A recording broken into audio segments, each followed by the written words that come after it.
સંબંધ અને લાગણીનું મહત્વ, યોગીજી મહારાજ અને પ્રમુખ સ્વામી મહારાજના દ્રષ્ટાંતો, ભક્તા પૂજ્ય નારાયણ મુનિ સ્વામી. પંચાળાના ત્રીજા વચનામૃતમાં મહારાજ કહે છે કે જે પોતાનો અવગુણ નથી જોતો એને અતિ મૂર્ખ કહે. અને મધ્યના 53માં વચનામૃતમાં મહારાજ કહે છે કે પોતાનું અવગુણ ન સૂજે એ જ મોહ છે. તો પહેલા હું મારામાં ક્યાં સુધારો કરવાનો છે એ સમજવાની કોશિશ કરું. હવે આપણે જોઈએ કે એકબીજાને સમજવાની કોશિશ કરે. સમજવામાં એક વાત છે કે મહિમા સમજવો. મધ્યના 47ના વચનામૃતમાં મહારાજ કહે છે કે મન દઈને માણસાઈએ જો કોઈ પણ વ્યક્તિને આપણને રાખતા આવડે તો એ વ્યક્તિ રાજીપે આપણી સાથે રહે. આપણે જોઈએ છે કુટુંબમાં બધા ભેગા રહીએ છીએ, સાથે રહીએ છીએ, હેતપ્રીતથી રહીએ છીએ, પણ એનું કારણ મહિમા નથી. હેત છે પણ એનું કારણ છે કે આપણા મનાય છે, એટલે કે મમત્વ છે. હેત છે એનું કારણ છે આપણું કયું કરે છે, આપણું મનનું સાચવે છે, આપણું રાખે છે, એટલે કે મારા અહમનું પોષણ થાય છે. અહમ અને મમત્વથી આપણા સંબંધો બંધાયેલા છે. મહારાજ કહે છે કે જો મહિમાથી બંધાય તો કામ થાય. પ્રમુખ સ્વામી મહારાજ બોટાદમાં પધાર્યા હતા અને બોટાદમાં સ્વામીએ કથા કરતા વાત કરી હતી કે જ્યારે સગાઈ થાય ત્યારે વહુને પ્રથમવાર સાસુ મળે ત્યારે સાસુ એ વહુને 500 રૂપિયા, 1000 રૂપિયા એવી કંઈક ભેટ આપે. આ શેની ભેટ? તો લોકમાં એવું કહેવાય કે મોઢું જોયાના, આ મોઢું જોયાની ભેટ છે, આ મોઢું જોયાના પૈસા આપ્યા. એ જ વહુ સ્વામી બાપા કે ઘરે આવે પછી સાસુની હામી થાય, એનું કયું ના કરે ત્યારે સાસુ શું બોલે કે તારું મોઢું મને દેખાડતી નહીં. એટલે મોઢું જોયાના તો પૈસા એ બધા, પણ જો મમત્વ તૂટ્યું, અહમને ઘા વાગ્યો તો હેત તૂટી ગયો. આપણે જોઈએ છીએ ઘણી વખત મા બાપ આપણે એના નાના છોકરાઓને સંભાળતા હોય એના જોઈએ છે તો કેટલું ધ્યાન રાખતા હોય. શિયાળો હોય તો એને માથે ટોપી ને સ્વેટર ને આ ને તે ને, ઉનાળો હોય તો એને માથે છત્રી રાખે, એને તડકામાં બહુ લઈ ના જાય, કેટલી સંભાળ રાખે. એ જ છોકરો મોટો થાય ને મા બાપની મરજી તોડે, એની સામો થાય તો મા બાપ શું બોલે? આના કરતાં તો પેટે પથ્થરો પાક્યો હોત તો સારું હતું. એટલે પથરાને તો તમે રમાડતા હતા, હુલસાવતા હતા, રાજી રાખવા પ્રયત્ન કરતા હતા, પણ જો પોતાનો અહમ તૂટ્યો તો હેત તૂટી જાય. એટલા માટે મહારાજ કહે છે કે જેની સાથે આપણે રહીએ છીએ એનો પહેલા મહિમા સમજવો જોઈએ. મહારાજ અને ગુરુ પરંપરા એ આપણને આ શીખવાડે છે. આ જ વચનામૃતમાં મધ્યના 47માં મહારાજ કહે છે કે મૂળજી બ્રહ્મચારી અમારી સેવા કરે છે તો જેમ મૂળજી બ્રહ્મચારી અમારું મહાત્મ્ય સમજે છે એમ અમે પણ મૂળજી બ્રહ્મચારીનું મહાત્મ્ય સમજીએ છીએ. મહારાજ એના સેવકના, એના શિષ્યનો મહિમા સમજે. યોગીજી મહારાજના જીવનમાં આપણે જોઈએ છે, બંધિયામાં યોગીજી મહારાજ બિરાજમાન હતા. રાત્રે મહંત સ્વામી મહારાજે જોયું કે યોગી મહારાજની પથારી ખાલી છે. યોગી મહારાજ ક્યાં છે? યોગી મહારાજ તો દંડવત કરતા હતા. એટલે ઠાકોરજીનું સિંહાસન આ બાજુ છે ને યોગી મહારાજ કોને દંડવત કરે? મહંત સ્વામી મહારાજ પહોંચ્યા ને જોયું તો ચોકમાં સૂતેલા યુવકોને યોગીજી મહારાજ દંડવત કરતા હતા. મહંત સ્વામી મહારાજે કારણ પૂછ્યું. બાપા કે આપણી ભેગા ફરે, આપણી સેવા કરે એટલે હેત આવી ગયો. એ આપણો મહિમા સમજે તો આપણે એમનો મહિમા સમજવો જોઈએ ને. જો મહિમા એમની ભેગા ફરે છે, સેવા કરે છે, એટલો ગુણ, આ ગુણ જોઈને યોગીજી મહારાજ જેવા આપણા ગુરુ એ દંડવત કરે છે. મહંત સ્વામી મહારાજે બહુ વખત પહેલાં એક વખત કહેલું, ત્યારે સ્વામીશ્રી ગાદી પર નહોતા પધાર્યા અને પૂજ્ય શ્રુતિપ્રિય સ્વામીને પૂજ્ય મુનિચિંતન સ્વામી એમની સાથે સેવકમાં હતા. ત્યારે સાહજિક રીતે એક વખત વાતચીતમાં સ્વામી એવું બોલી ગયા હતા કે હું રોજ પૂજામાં આ બંને સેવકોને દંડવત પ્રણામ કરું. એ ભીડો બેઠે છે, એ ગુણ જોઈને સ્વામી કે હું રોજ દંડવત કરું છું. પ્રમુખ સ્વામી મહારાજ સૂતા હતા અને નારાયણચરણ સ્વામી એમની બાજુમાં ત્યાં રૂમમાં હતા. એમણે જોયું સ્વામીની કોઈ દિવસ પ્રકૃતિ નહીં માથે ઓઢીને શું, પણ સ્વામી માથે ઓઢી ગયા હતા. માથે ઓઢી ગયા એટલે એમને નવાઈ લાગી. એટલી વારમાં તો જોયું તો અંદર ચાદરની અંદર લાઇટ થઈ. થોડી વારમાં લાઇટ બંધ થઈ ગઈ. સ્વામીશ્રીએ ચાદર મોઢા પરથી કાઢી નાખી. નારાયણચરણ સ્વામીને ખ્યાલ આવ્યો કે બાપા જાગે છે. એટલે બાપાને પૂછ્યું, બાપા શું કરતા હતા? બાપા કે ઘડિયાળ જોતો હતો.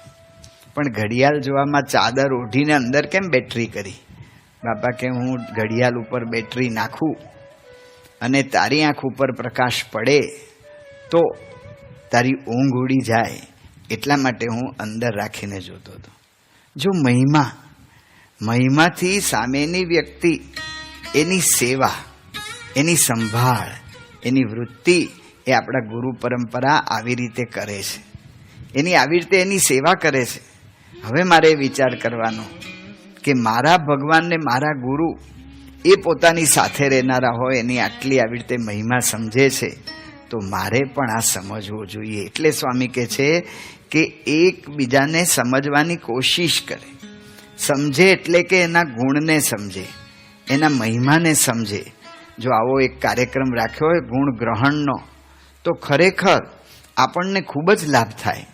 અત્યારે આપણે સભાઓ, ઘર સભા થાય, એ ઘર સભાની અંદર દર અઠવાડિયે એકાદ કાર્યક્રમ આવો રાખી જોવાનો. ગુણ ગ્રહણ, ઘરના બધા સભ્યો એક સભ્યનું એક બધા જ ગુણ કે, પછી બીજા સભ્યોનો બધા કે, પછી ત્રીજા સભ્યનો બધા કે. બીજે અઠવાડિયે એવું કરાય કે ભાઈ આ એક અઠવાડિયામાં જે ગુણ જોયો એ કહો. ખરેખર આખું વાતાવરણ બદલાઈ જાય છે. એનો ગુણ ગ્રહણ થાય, કદર થાય, પ્રશંસા થાય. આ રીતે મહિમા સમજાય તો અંદરથી શાંત થઈ જવાય છે. આપણને આમ નાની મોટી મારા જેવાને આમ અંતરમાં થયા જ કરે, આ કેમ આમ કરે છે, આ બરાબર નથી, અને બરાબર ઠપકારવો જ પડશે, એવું બધું નાની નાની અંદર આપણને આમ મૂંઝવણ જેવું અથવા તો આપણને એવી રીતે બળતરા જેવું રહ્યા જ કરે છે. પણ જો આ ગુણ ગ્રહણની ટેવ પડી જાય ને તો અંદરથી શાંત થઈ જવાય. સમજવું એટલે સ્વામી કહે છે કે પ્રકૃતિ ઓળખી રાખવી. પ્રમુખ સ્વામી મહારાજ જે કોઈને વ્યવહારમાં જોડતા ત્યારે સ્વામી કાયમ એક વાત કરતા કે જેની સાથે કામ કરવાનું હોય ને એની પ્રકૃતિ ઓળખી રાખ. કારણ કે જ્યારે આપણે ગુણો જોઈએ છે ને ત્યારે ગુણો સાથે અમુક બાબતો આપણને ખૂંચે છે. જેમ કે ઘણાની પ્રકૃતિ હોય, બધું કાર્ય તો સારું કરતા હોય પણ બોલ કરે. કેટલાક આપણને વાત બધી કરતા હોય, કાર્ય કરતા હોય પણ વાત લંબાવતા હોય. કેટલાકની ખાવાની પ્રકૃતિ હોય, કેટલાકની ઊંઘવાની હોય, કેટલાકને એવું હોય ને કે આમ કામ સોંપીને એટલે ફટફટ એટલી ઉતાવળ કરી નાખે ને, અથવા એટલી બધી ઉતાવળ કરે ને બધાને દોડાવે. કેટલાક એવા હોય ને કે બહુ વિચારીને કામ કરે, એટલે ધીમી પ્રકૃતિ આપણને લાગે. આમ ધીમું, ક્યારે નિર્ણય લેશે એ જ ખબર ન પડે. આવી જુદી જુદી પ્રકૃતિ એ જ્યારે ગુણનો વિચાર કરીએ ત્યારે આપણને ખૂંચે. એ વખતે સ્વામી કહે છે કે પ્રકૃતિ ઓળખી રાખવી. સમજવું એટલે એની પ્રકૃતિ ઓળખી રાખવી. ગોંડલમાં પ્રમુખ સ્વામી મહારાજ નાસ્તો કરતા હતા. નાસ્તો કરતા વખતે ત્યાં પ્રકાશ વંચાતું હતું. પ્રકાશ જે વાંચન કરતા હતા એ ભાઈ મારા જેવા કાઠિયાવાડમાં મારે સ હ ને ચ એ બધું એક જ બોલાય. અમારે હાચું ને સાચું બધું એક જ બોલાય. એટલે એ રીતે એવી પ્રકૃતિ વાંચતા હતા. અને એમાં પ્રકાશમાં શબ્દ આવ્યો પોલીસ. હવે ઓલા ભાઈ પોલીશ એવું બોલ્યા એટલે બધા હસ્યા કે આ પોલીશ નથી, આ પોલીસ છે. પણ ફરી વાંચતા હોય તો એક વખત ભૂલ થાય ને એટલે ફરી એ રિપીટ થાય જ. જ્યારે સમૂહમાં હોય ને ત્યારે ગભરાઈ જવાય છે. એટલે ફરી વાર વાંચ્યું ત્યારે પોલીસ, તો પોલીસની જગ્યાએ ફરી બોલ્યા પોલીશ. એટલે બધા ફરી ખડખડાટ હશે કે આ બૂટ પોલીશ નથી, આ પોલીસ છે. ત્રીજી વખત પાછો શબ્દ આવ્યો ત્યારે ઓલા ગભરામણમાં વાંચવામાં બહુ પ્રયત્ન કર્યો પણ પાછું પોલીશ એમ બોલાઈ ગયું. સ્વામી બાપા નાસ્તો કરતા હતા, સાહજિક ક્રિયા, પણ સ્વામીની એક એક ક્રિયામાં કેટલા વિચાર ઊંડાણપૂર્વકના રહેલા હોય છે આપણને ખબર પડે. બાપા નાસ્તો કરતા હતા અને બાપાએ કહ્યું કે આપણને ખબર પડી ગઈ કે એ આ વ્યક્તિની મર્યાદા આ છે, તો પછી આપણે એને એડજસ્ટ થઈ જવું. એની પ્રકૃતિ ખબર પડી ગઈ કે ભાઈ આની ધીમે રહીને નિર્ણય લેવાની જ પ્રકૃતિ છે, પછી એને અનુકૂળ થઈ જવું. આ ભાઈને કામ સોંપશું એટલે ઉતાવળ કરાવશે જ, તો એને એડજસ્ટ થઈ જવું, એને અનુકૂળ થઈ જવું. આપણે આ કરીએ જ છીએ, આપણે મશીનોની બાબતમાં કરીએ છીએ. આપણે જાણીએ છીએ કુકરની અંદર કુકરને મૂકીએ ચૂલા પર, ગેસ ઉપર, એટલે 20 મિનિટની અંદર અથવા 25 મિનિટમાં સીટી વાગી જ જવી જોઈએ. પણ ઘણા કુકર બગડી ગયા હોય તો નથી વાગતી, તો શું કરીએ છીએ? સાણસી અડાડીએ, એડજસ્ટ થઈએ છીએ. જોઈ લીધી એની પ્રકૃતિ એટલે એને એડજસ્ટ થઈ જઈએ છીએ. આપણે જોઈએ છીએ સ્કૂટરને એક કિક મારે તો એક કિક મારે એટલે સ્કૂટર ચાલુ થવું જ જોઈએ, પણ સ્કૂટર થોડો વખત થઈ જાય પછી એને 4-5 કિક મારવી પડે છે, તો એને એડજસ્ટ થઈએ છીએ. ઓલું આપણે જે ક્રશર મશીન હોય છે તો ક્રશર મશીનમાં નાખીએ એટલે ક્રશ થઈ જાય, પણ ઘણા ક્રશર મશીનના ઢાંકણા ઊંચા થઈ જાય, અંદર બધું નાખ્યું એ બધું ઉડે, તો આપણે એને એડજસ્ટ થઈએ છીએ અને દબાવીને ક્રશર મશીન પાસે કામ લઈ લઈએ છીએ. મોટરમાં બારણું હોય, એક વખત બંધ કરીએ એટલે બંધ થઈ જ જવું જોઈએ, પણ ઘણી વખત આમ ખોલીને ધપ કરતું બંધ કરીએ છીએ, એને એડજસ્ટ થઈ જઈએ છીએ. બીજે બધે આપણે પ્રકૃતિ જોઈને એડજસ્ટ થઈ, પણ સ્વામી કહે છે માણસની સાથે એડજસ્ટ થવું. જેમ તુકારામ મહારાજ હતા, ભજન કરવા બીજે ગામ ગયા હતા, એક ભારો શેરડીનો 25-30 શેરડી એનો આખો ભારો એમને ભેટ આપ્યો. તુકારામ મહારાજ ઘરે આવ્યા, ગામમાં આવ્યા, નાના નાના છોકરા ચોંટી પડ્યા, મહારાજ પ્રસાદ, મહારાજ પ્રસાદ. તુકારામ મહારાજ તો ઉદાર દિલ, જે માગે એને આખો સાઠો આપી દે. આ સમાચાર એને ઘેર પહોંચી ગયા. આવા પહોંચાડનારા હોય છે લોકમાં. તેના ઘેર સમાચાર પહોંચી ગયા કે જોજે ને તારો ધણી તારા માટે હું લાવે છે. એની પત્ની તૈયાર જ ઊભી હતી અને એને જેવા તુકારામ મહારાજ આવ્યા એટલે પૂછ્યું પ્રસાદ. એક સાઠો વધ્યો તો તુકારામ મહારાજ એને આપ્યો. એટલો ગુસ્સો ચડ્યો એની પત્નીને કે એ સાઠો લઈને તુકારામના બરડે ફટકાર્યો, 2 ટુકડા થઈ ગયા. તુકારામ કે તું કેવી ડાહી છો, તે 2 ટુકડા કરી દીધા. ચાલ અડધો તું ખા, અડધો હું ખાઉં. એડજસ્ટ થઈ જવું, અનુકૂળ થઈ જવું. તુકારામે એની પત્નીની મર્યાદા, આ ગુસ્સે થવાની મર્યાદા, એના ઉપર ધ્યાન ના આપ્યું, પણ આમાં શું સારું થયું એના પર વિચાર કરીને એને એડજસ્ટ થઈ ગયા, સવળો વિચાર કર્યો. પ્રકૃતિને અનુકૂળ થવા માટે શ્રીજી મહારાજે વાત લખી છે કાર્યાણીના 3જા વચનામૃતમાં. મહારાજ કહે છે કે ઉપરની પ્રકૃતિથી ગુણ કે દોષ ઓળખાતા નથી. પરીક્ષા તો ભેળા રહે થાય, તે ભેળા રહે ત્યારે બોલ્યામાં જણાય, ચાલ્યામાં જણાય, ખાતે જણાય, પીતે જણાય, સૂતે જણાય, ઉઠતે જણાય, બેઠતે જણાય, એમ ક્રિયાને વિશે એની જણાય છે. આ કેમ આમ કરે છે એનો જો અભ્યાસ કરવામાં આવે ને તો ખબર પડે. વાલ્મીકી રામાયણમાં વાત આવે છે, સુગ્રીવ ભગવાન રામચંદ્રજી સાથે વાત કરતા હતા.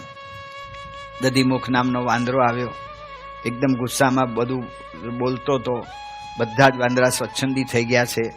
વાંદરાઓ હવે નિયમમાં નથી રહ્યા, ભવિષ્યની અંદર આપણને બહુ જ નુકસાન જવાનું છે, આમ તેમ ગુસ્સે થઈને બોલતો હતો.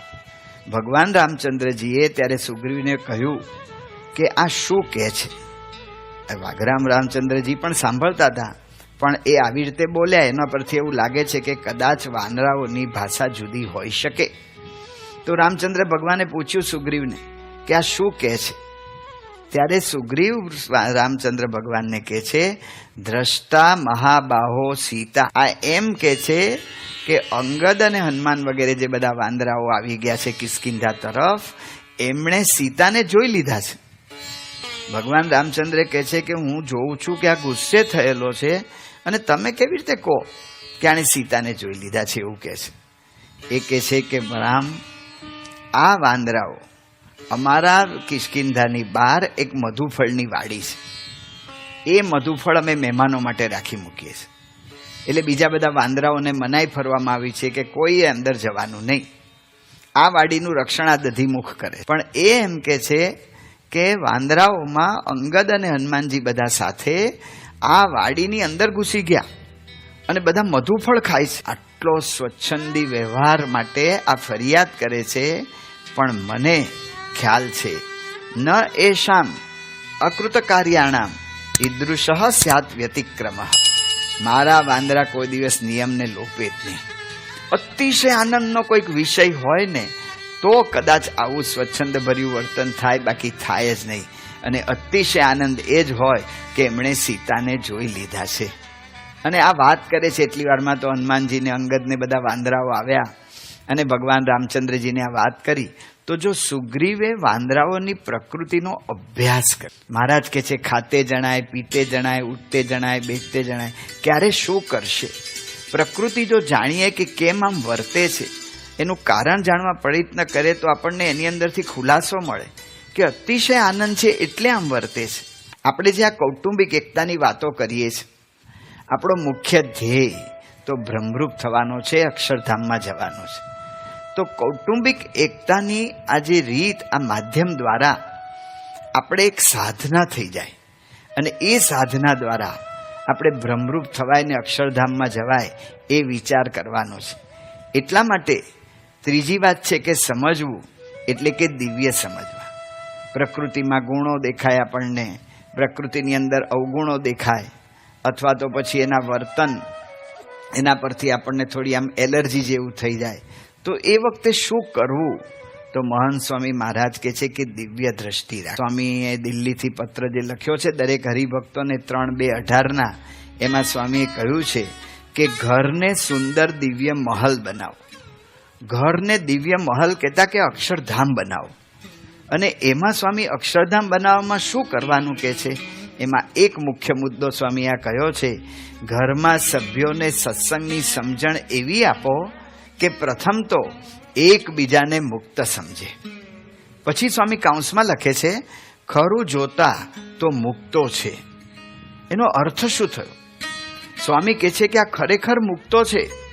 આપણે જોઈએ છીએ કે આપણે ઘેર મારા પુત્ર તરીકે આવ્યા કે પુત્રી તરીકે આવ્યા કે પછી મારા પત્ની તરીકે આવ્યા કે જે કઈ રીતે આપણો કૌટુંબિક સંબંધ, એ રીતે આવ્યા. પણ ખરેખર સ્વામી કહે છે કે એનો જીવ એ મુક્ત છે. તો પહેલું તો આ માર્ગમાં, આ આધ્યાત્મિક માર્ગ છે, અને કયો જીવ ક્યારે કેવી રીતે પ્રવેશ કરે છે અને કયો જીવ ક્યાંનો છે એનું આપણને ખ્યાલ જ નથી. એટલે સ્વામી કહે છે, એટલે પહેલું એટલા માટે આપણે શું કરવું પડે કે સ્વામી કહે છે સ્વામીના વચનમાં વિશ્વાસ. આપણી દ્રષ્ટિ ત્યાં પહોંચી શકે એવી નથી, આપણી બુદ્ધિ એને પામી શકે એવી નથી. એટલે સ્વામી કહે છે કે સંબંધનો મહિમા. આમને મહારાજ અને પ્રમુખ સ્વામી મહારાજનો સંબંધ થયો છે, મહંત સ્વામી મહારાજનો સંબંધ થયો છે. અને સંબંધે કરીને દિવ્ય છે. એના ગુણે કરીને કે બ્રહ્મરૂપ થયા છે એને લીધે એ દિવ્ય છે એવું નથી, પણ સંબંધે કરીને દિવ્ય છે. જેમ આપણે જોઈએ છીએ, અમે અહીં સારંગપુરમાં રહીએ છીએ તો ખીજડો છે એ મહારાજનો પ્રસાદીનો છે. લગભગ 250 વર્ષથી વધારે વર્ષો એની ઉંમર થઈ હશે. આટલા વર્ષોમાં મહારાજનો પ્રસાદીનો છે, શાસ્ત્રી મહારાજનો પ્રસાદીનો છે, યોગીજી મહારાજ પ્રસાદીનો, પ્રમુખ સ્વામી મહારાજ, મહંત સ્વામી મહારાજ, દરેકનો પ્રસાદીનો છે. તેમ છતાં પણ એ ખીજડો કોઈ દિવસ હજી સુધી અમને કેરી આપી નથી. એ કાંટા આપે છે અને હાંગરીઓ આપે. તો એનો સ્વભાવ મુકાયો નથી, પણ આપણે એને પગે લાગીએ છીએ, એની પ્રદક્ષિણા કરીએ છીએ. કેમ? એને મહારાજ અને સ્વામીનો સંબંધ થયો. તો જેમ આપણે સત્સંગીઓનો સંબંધથી મહિમા સમજીએ છીએ અથવા મહારાજના પ્રસંગમાં આવેલી વ્યક્તિઓ દ્વારા સંબંધનો મહિમા સમજીએ છીએ, એમ આપણા કુટુંબના સભ્યો પણ મહારાજ અને સ્વામીના સંબંધમાં આવ્યા છે. અને એટલા માટે એનો મહિમા એ રીતે ત્યાં સમજવો જોઈએ. અને એ રીતે સ્વામીનું વચન સ્વીકારીએ કે બધા જ દિવ્ય છે. ખાલી કલ્પના કરીએ ને તો આપણને આનંદ આવી જાય. ઘરમાં બધા જ દિવ્ય, બધા દિવ્ય એક સાથે ટેબલ ખુરશી પર જમતા હોય, બધા જ દિવ્ય એક સાથે સૂતા હોય, બધા જ દિવ્ય ઘરમાં આમથી આમ આટા મારતા હોય, એ દિવ્ય સોફા ઉપર પલંગ પર આમ 2 પગ ઊંચા ચડાવીને બેઠા હોય. તો દિવ્ય છે. દિવ્યની એક ખાલી કલ્પના કરીએ ને તોય આપણને આનંદ આવી જાય. આવો જ્યારે મહિમાનો વિચાર, ગુણગ્રહણનો વિચાર, દિવ્યતાનો વિચાર કરીએ છીએ ત્યારે પ્રશ્ન ઘણી વખત હરિભક્તોને એ થાય છે કે આવું જો વિચારીએ ને સ્વામી, તો ઘરમાં આપણને બધા દબાવી દે, પછી આપણે કોઈને કંઈ કહી જ ના શકીએ. તો શું એને ઠપકો ન આપવો? બરાબર વર્તે છે ન વર્તે ત્યારે એને ટોકવા કે નહીં? કરી શકાય. ભગવાનના સંબંધથી મુક્તો છે, એને કહેવાનું હોય ત્યારે કહી શકાય. પણ પ્રમુખ સ્વામી મહારાજ કહે છે કે જો મહિમા સમજીને આ રીતે એની એનો આપણે મહિમા સમજ્યા હોય, એનો ગુણ ગ્રહણ કર્યો હોય, એને દિવ્ય સમજ્યા હોય તો કહેવાની રીતમાં ફેર પડી જાય. જેમ બિલાડી એના જે દાંતથી ઉંદરને પકડે છે એને 2 કટકા કરી નાખે છે, એ જ દાંતથી એ એના બચ્ચાને પકડે છે અને એક ઘરથી બીજે ઘર મૂકી આવે છે, પણ એને એક લેસરકો સરખો વાગતો નથી. મહંત સ્વામી મહારાજ આ દ્રષ્ટાંત આપીને કહે છે કે એવી રીતે રીતથી આપણી કહેવાની રીતમાં ફેર પડી જાય. એને આ મહિમા સમજવાથી એ રીતમાં ફેર પડી જાય. એટલે સ્વામી કહે છે કે જો આ મહિમા સમજ્યા હોઈએ તો આપણે નમ્રતાથી કહીએ, કારણ કે એનો ગુણોનો વિચાર કર્યો છે, વિવેકપૂર્વક કહીએ. મહિમા સમજ્યા હોઈએ તો પોતાના જાણીને કહેવાય, કેવળ હિત માટે કહેવાય. આપણા એક હરિભક્ત, એના દીકરાઓ એને ભણાવવા માટે પોતે ગામડેથી ખેતીવાડીને બધું વેચીને શહેરમાં રહેવા આવ્યા કે દીકરા સારું ભણી શકે શહેરમાં. અને દીકરા બંને શહેરમાં આવ્યા અને ફેલ ફતુરમાં ચડી ગયા, નપાસ થયા. હરિભક્તે એના દીકરાઓને બોલાવ્યા અને બોલાવીને એ હરિભક્ત વાત કરતા હતા, જો પોતાના જાણીને અને કેવળ હિત માટે એ રીતે વાત કરવા ગયા ને એને ડૂમો ભરાઈ ગયો ને રડી પડ્યા. છોકરાઓનું પરિવર્તન એની મેળે કહી શકાય, પણ આ દિવ્ય જાણીને કહી શકાય. પણ આ બધી વસ્તુઓ ગુણ ગ્રહણ કરવી, દિવ્ય સમજવા, એ બધું આપણને અઘરું લાગે છે, પણ એ થાય છે. કઈ રીતે થાય છે?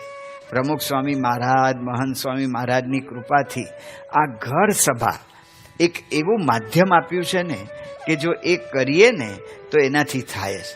2008નું જૂનનું પ્રકાશ કે 2018નું જૂનનું પ્રકાશ વાંચો ને, કેટલા પ્રસંગો.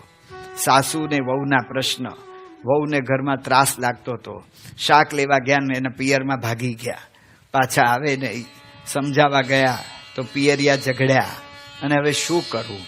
એક વખત એના પતિ એને મળ્યા અને ઘરમાં ઘર સભા ચાલુ કરી. આજે સાસુ વહુ બેયના સંબંધો દીકરીને માં જેવા થઈ ગયા છે. આ બનેલા પ્રસંગો છે.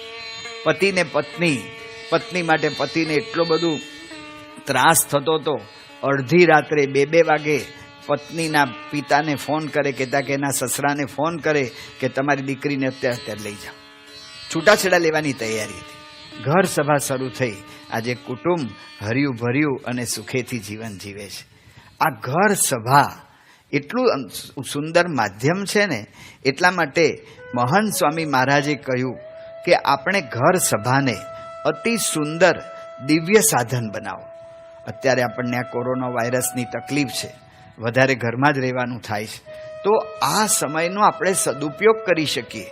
પેલી ઉપાધિ તો છે જ, પણ એની સાથે સાથે આપણને આ તક પણ મળી છે કૌટુંબિક એકતા સાધવાની, બીજાને સમજવાની. તો પહેલું તો અંતરદ્રષ્ટિ કરીએ. આપણને સમય છે અંતરદ્રષ્ટિ કરવાનો, તો અંતરદ્રષ્ટિ કરીએ કે મારે મારામાં સુધારો ક્યાં કરવાનો છે. અંતરદ્રષ્ટિ કરીએ, બેસીએ, નોટ પેન લઈને બેસીએ અને ઘરના બધા સભ્યોના ગુણનું લેખન કરીએ. અને પછી જ્યારે એની સાથે વર્તન કરવાનું થાય ત્યારે એનો ગુણ અને એની ભાવના, એ બેયના વિચાર સાથે ઘરના સભ્યો સાથે વર્તીએ, ફેર પડી જ જાય. 100% ફેર પડી જાય. બીજી વાત છે આ ઘર સભા. જે ઘર સભા એ તો કદાચ આપણે અંતરદ્રષ્ટિ ન કરતા હોય તો પણ કરાવે એવું માધ્યમ છે. તો એ ઘર સભાને સ્વામી કહે છે કે અતિ સુંદર દિવ્ય સાધન બનાવો. દિવ્ય મહેલ, કહેતા કે ઘર અક્ષરધામ બની જાય એવું સાધન બનાવો. તો એ ઘર સભા રસપ્રદ થાય એના માટે પ્રયત્ન. ઘણા બધા કુટુંબોમાં તો એવો પ્રયત્ન થયો છે કે બાળકોને જ સોંપી દેવામાં આવ્યું. બાળકો જ નક્કી કરે કે આજે ધૂન કોણ બોલાવશે, આજે વાંચન કોણ કરશે, આજે કીર્તન કોણ ગાશે. એ લોકો જ કાર્યક્રમ નક્કી કરી દે. નવા નવા કાર્યક્રમો થઈ શકે. પ્રશ્નોત્તરી કરીએ, રમત કરીએ, મંદિર સ્મૃતિ દિન, આજે જુદા જુદા મંદિરની સ્મૃતિ, બીજે દિવસે ઉત્સવ સ્મૃતિ દિન, આજે જુદા જુદા ઉત્સવની સ્મૃતિ કરીએ. ગુણ ગ્રહણ દિન, બધા એકબીજાના ગુણ કે. અંતરદ્રષ્ટિ દિન, બધા માફી માગે પોતાની જે કંઈ ભૂલ થઈ હોય એની. હેલ્થ ડે, ઘરમાં સ્વાસ્થ્ય કેવી રીતે સારું થાય એનું.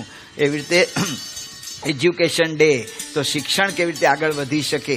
આવો બધો વિચાર કરીને જો ઘર સભાને આવું સાધન બનાવશું, અને આ કૌટુંબિક એકતા એ કેવળ આ લૌકિક રીતે નહીં પણ મારે અક્ષરરૂપ થવામાં, બ્રહ્મરૂપ થવામાં, અક્ષરધામમાં જવામાં કૌટુંબિક એકતા માટે હું જે કરું એ મારી સાધના બની રહે. એને સાધના તરીકે વિચારશું તો ખરેખર આપણને જે આ દિવ્ય પ્રાપ્તિ થઈ છે, મહારાજનો જે યોગ થયો છે, મહંત સ્વામી મહારાજ, પ્રમુખ સ્વામી મહારાજ જેવા ગુરુનો જે યોગ થયો છે, એ યોગથી આપણે આ છતી દેહે અક્ષરધામનું સુખ ભોગવી શકીશું. તો એ રીતે આપણે અક્ષરધામના સુખને પામી શકીએ, કૌટુંબિક એકતા દ્વારા શાંતિ સ્થાપી શકીએ. એ જ મહારાજ સ્વામીને પ્રાર્થના.